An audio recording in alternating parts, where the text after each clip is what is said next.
Well, in recent years, New York has had two lieutenant governors eventually become governor. Fox 5 wanted to talk to Antonio Delgado about how the role is going and what's in store for the future. Fox 5's Morgan McKay joins us now with her exclusive sit-down. Morgan?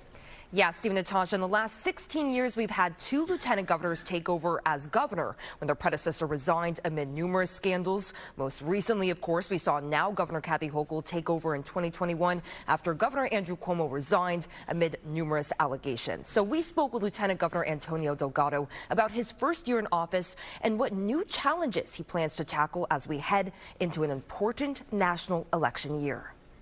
I made a point last year to really get around and engage. Lieutenant Governor Antonio Delgado is entering his second year in office and says he spent the first year speaking to New Yorkers from every corner of the state. He is also leading the state's Hate and Bias Prevention Unit, which has set up 10 regionally based councils across the state in an effort to combat hate crimes that in recent years have skyrocketed.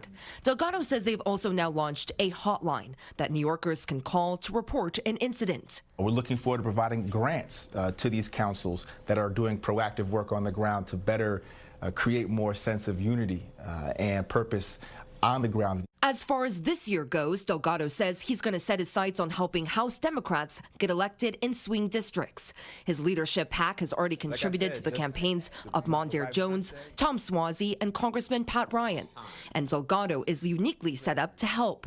He represented the 19th Congressional District from 2019 to 2022 before Governor Kathy Hochul tapped him to serve as her lieutenant governor.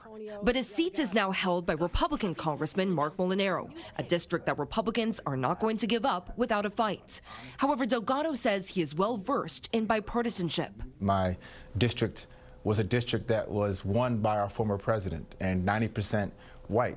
The ability to figure out how to have a message that is true to who you are and can get above some of the partisanship and the extremism is something that I just don't feel like I am speaking about. I've actually lived. But a Siena College poll that came out towards the end of last year showed that more than 8 in 10 New Yorkers believe that the recent migrant surge in New York is a serious problem.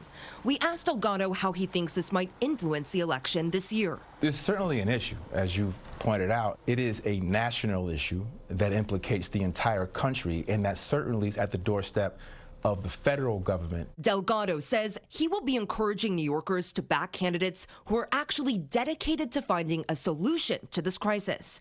Is the point to create anxiety, or is the point to solve for a problem that needs solving? And if anybody's coming at it with an agenda other than that, then they're not really in it for the right reasons. Now, one of the roles of the lieutenant governor is to preside over the state senate, and he can even cast a vote if there is a tie. Delgado says he looks forward to being more involved in the state legislature this next year, and while he might not be part of the main budget negotiations with the governor, Senate Majority Leader, and the Speaker of the Assembly, he says he does have Hochul's ear when it comes to setting priorities. It's incumbent as Lieutenant Governor for me to really be out in the state, being the eyes and ears and understanding how best to utilize my sense of what's happening on the ground across different constituencies in a way that could inform her decision making. Now, Delgado says he will also be partnering with Hochul on several proposals she will be announcing at her State of the State speech on Tuesday next week. Steve and Natasha. All right, thanks, Morgan.